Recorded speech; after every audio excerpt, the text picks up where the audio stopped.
एक गांव में एक साधु रहा करता था। वह जब भी नाचता था तभी बारिश होती थी। इसलिए गांव के लोगों को जब भी बारिश की ज़रूरत होती थी तब यह लोग साधु के पास जाते और अनुरोध करते कि वह नाचे। और जब वह नाचने लगते थे तो बारिश ज़रूर होती थी। कुछ दिनों बाद 4 लड़के शहर से गांव में घूमने आए। जब यह बात उन्हें पता चली कि किसी साधु के नाचने से बारिश होती है तो उन्हें यकीन नहीं हुआ। शहरी पढ़ाई लिखाई की घमंड में उन्होंने गांव वालों को चुनौती दे दी कि अगर हम भी नाचेंगे तो बारिश होगी, और हमारे नाचने से बारिश नहीं हुई तो साधु के नाचने से भी बारिश नहीं होगी।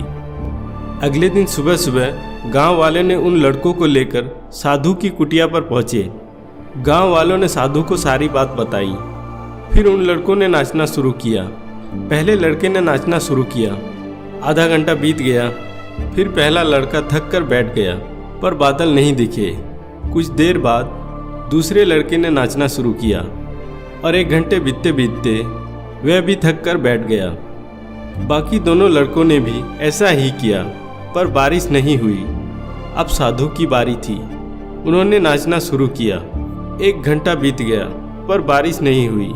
साधु फिर भी नहीं रुका, वह नाचता ही रहा। नाचते नाचते 2 घंटे बीत गए, पर बारिश नहीं हुई। 4 घंटे बीत गए, पर बारिश नहीं हुई। लेकिन साधु तो रुकने का नाम ही नहीं ले रहा था। धीरे धीरे शाम ढलने लगी। तभी बादलों की गड़गड़ाहट सुनाई देने लगी और थोड़ी देर बाद जोरों की बारिश होने लगी। यह देखकर चारों लड़के दंग रह गए और तुरंत साधु से क्षमा मांगी।